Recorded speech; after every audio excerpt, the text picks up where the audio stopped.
अब तक भारतीय वैज्ञानिक सूर्य के अध्ययन के लिए जमीन से टेलीस्कोप का सहारा लिया करते थे या फिर नासा यूरोपीय स्पेस एजेंसियों के मिशन से मिले आंकड़ों पर भरोसा करते थे। लेकिन अब भारत खुद सूरज की ओर छलांग लगाने जा रहा है। इसरो का आदित्य L1 मिशन भारत को उन खास देशों के क्लब में शामिल कर देगा जिन्होंने सूर्य के अध्ययन के लिए अपने मिशन अंतरिक्ष में भेजे हैं। सभी की निगाहें शनिवार 2 सितंबर को होने वाले आदित्य L1 के लॉन्च पर हैं।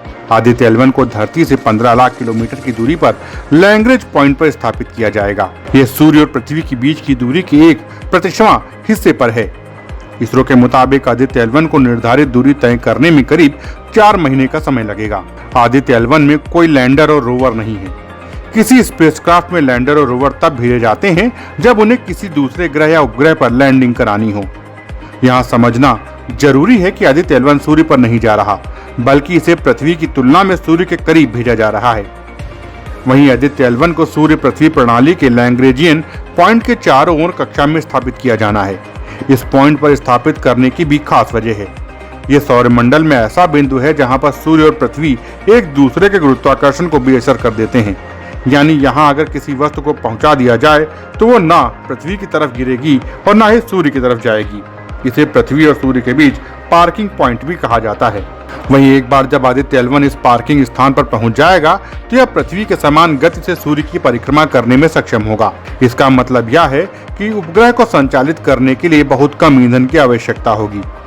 L1 पॉइंट पर स्थापित होने के बाद आदित्य L1 सूर्य का अध्ययन शुरू करेगा। आदित्य L1 को PSLV C-57 रॉकेट से लॉन्च किया जाएगा। 44.4 मीटर लंबे इस रॉकेट की भार उठाने की क्षमता 421 टन है। इसके मुहाने पर आदित्य L1 अंतरिक्ष यान को रखा जाएगा, जिसका वजन 1480.7 किलोग्राम है। आदित्य L1 में 7 पेलोड होंगे, जिसमें 4 सीधे सूर्य पर नजर रखेंगे, जबकि 3 अन्य L1 बिंदु और उसके आसपास कणों व चुंबकीय क्षेत्रों का C2 अध्ययन करेंगे। मिशन से सूर्य के अंदर होने वाले विस्फोटों की उत्पत्ति को बेहतर ढंग से समझने में मदद भी मिलेगी। Bureau report, Dastak times. ताजा तरीन खबरों के लिए सब्सक्राइब करना ना भूलें दस्तक टाइम्स। बेल आइकन दबाकर पाएं देश विदेश की लेटेस्ट खबरों की नोटिफिकेशन।